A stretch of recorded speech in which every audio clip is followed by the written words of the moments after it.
So welcome back to my channel. This is Dom and a continuation of my exploration of marcher castles along the border between England and Wales, using the book Castles of the Marches as inspiration.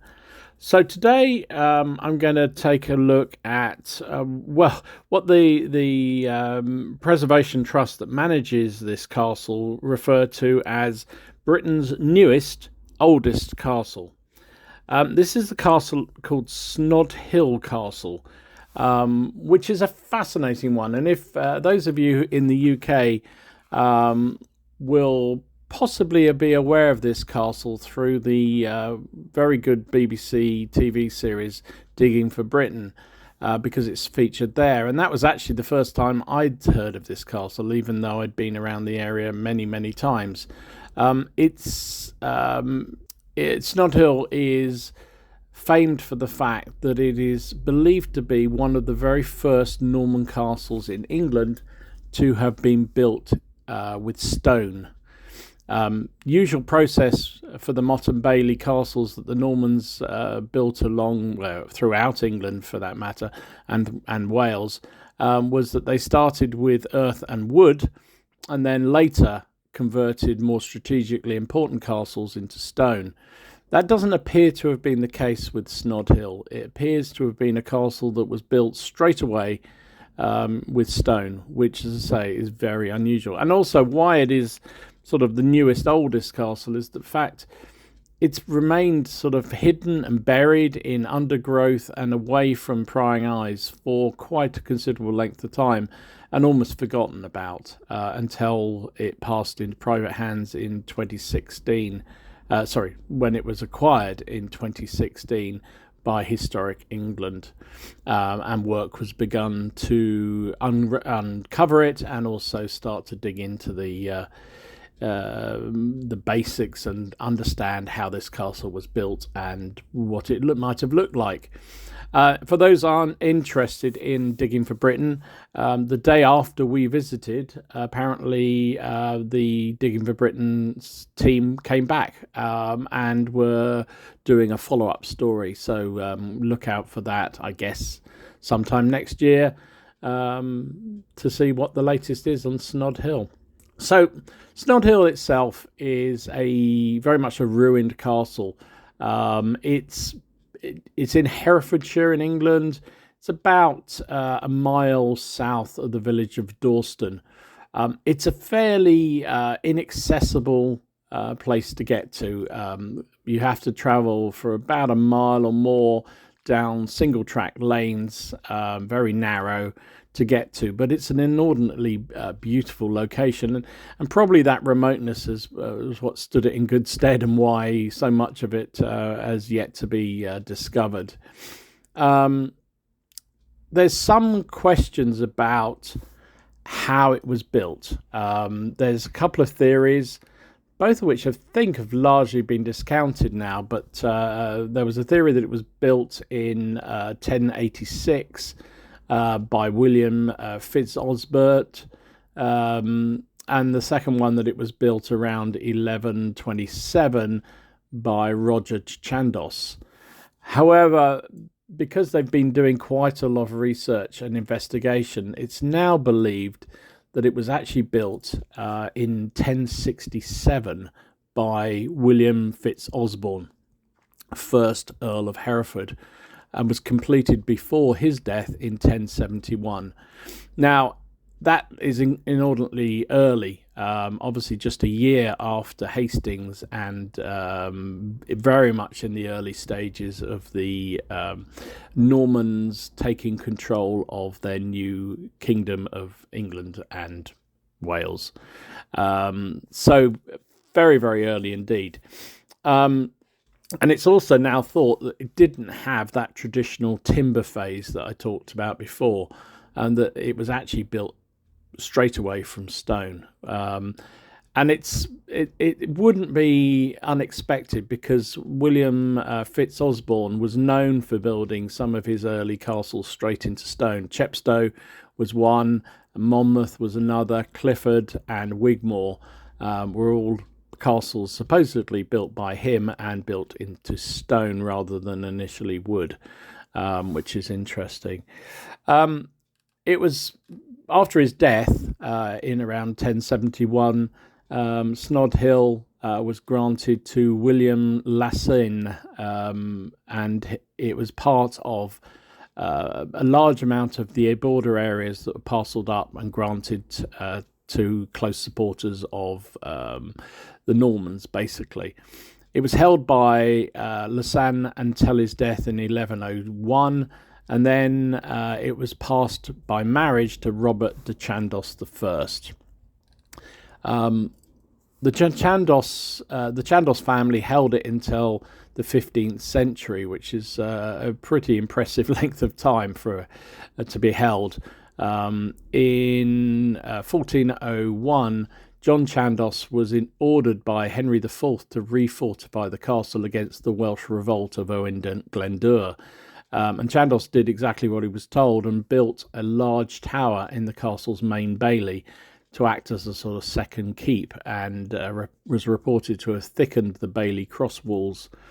And that actually worked beautifully for the castle, and it was not destroyed by Owain Glendower's attacks on Herefordshire, and allowed the castle to stay a rock amongst the Welsh revolts that were going on at that time. Chandos died without an heir in 1428, and his holdings were inherited by the Beauchamp family, relatives of his wife, and it was briefly held by Richard Neville, 16th Earl of Warwick, also known as the Kingmaker. And then it passed through marriage to Richard of York, later Richard III, and then it became a royal castle. We don't know an awful lot more about what happened to the castle for the next 100 years, but there is a report by an antiquarian in 1540 that described the castle as being in somewhat state of ruin. So clearly, as the sort of need for fortifications in the Welsh area died, the castle was allowed to go to rack and ruin and was probably not occupied for long. So the next story we hear about of Snodhill was Elizabeth I granting Snodhill along with other Warwick holdings to Robert Dudley, 1st Earl of Leicester. And there's some reports that the castle itself was besieged during the English Civil War. Now, a number of castles, and I've talked about some of the others that I visited, were reoccupied and strengthened, or sometimes just pulled down to stop them being used by either of the sides in the Civil War. So it's entirely possible that Snodhill was strengthened and reoccupied. There's evidence of slighting of the keep and an organised demolition after the Civil War. So that by the mid-17th century, the manor house and the castle had gone into was now in the hands of the Prosser family and their relatives, the Powells, who held the property until it was sold in 1940. But it was very much a ruin at that point. The castle was surveyed by the Royal Commission of Historic Monuments of England and scheduled as an ancient monument. But it continued to deteriorate and was added to the Heritage at Risk Register in 1988. Surveys of the castle were concluded in 2012 and 2015 by English Heritage, and in 2016 the castle passed into the care of the Snodhill Castle Preservation Trust, a charity which had support from Historic England. And work was begun on clearing the huge amount of vegetation there was around the site, and work was carried out to preserve the structures as they stand and make them safe. The castle is now fully repaired. Well, it's still ruins, but it's stable and is open to the public, and it's perfectly free to visit. But there are continuing archaeological excavations. When we were there was a group of students, I think from one of the local universities, who were doing some digging around the moat area of the castle, and also up one of the well, I guess the motte of the where the main keep is positioned. And there's been an awful lot of work done on this castle in a very short space of time. And I referenced the Digging for Britain series, which talked a lot about this. So if you're interested, look out on iPlayer or similar. I suspect it might even be on YouTube now, for the story of Snodhill, because it's fascinating. And as I say, they're continuing their research. So what's noticeable about this site is the motte, or the artificial mound, is pretty steep and pretty high. It stands between 7.5 meters, 25 feet, and 14 meters, which is 46 feet above the surrounding earthworks. And it's about 44 meters, or 144 feet in diameter. The entire top of the motte is occupied by remains of the original keep, or Great Tower. That was polygon in plan, and the base of the tower appears to have been 13-sided. But there's evidence that further up on the building it was less sided, if you like, so it's believed it was 10-sided. There's been evidence of a number of remodels of the keep area, and strengthening of the towers as time went by, including the towers that abutted the arch gateway, which shows evidence of grooves for a portcullis, which would have been drawn up in the case of attack by enemies. The inner bailey is defined by a steep earthen rampart extending to the west of the motte. There's a shallow ditch on the east side of the motte, and the main bailey was surrounded by unusual terracing. The remains of the stone-built curtain wall and the chapel tower are visible on the south side and partly to the west and north sides. And there's the remains of a very large tower in the north side, which, I say, was probably part of the defences that were strengthened around the time of the Owen Glentour revolt. A cross wall following the line of the early normal walls divided the bailey into two portions, which again would add to its defensibility. And there's traces of several substantial buildings within the bailey itself. What is particularly noteworthy at Snodhill, beyond the fact it's a stone-built castle, is the Royal Free Chapel. Now it's situated within the bailey area of the castle, and it's a bit of a historical and ecclesiastical oddity. It's believed to be the only royal chapel built within a lordship castle. So normally these royal chapels were only built within royal castles, but this one appears to have been built in a castle that originally wasn't a royal castle. It had chaplains that were personally appointed by the monarch from at least the 13th century through to the 16th century, and was still in use reportedly in 1597.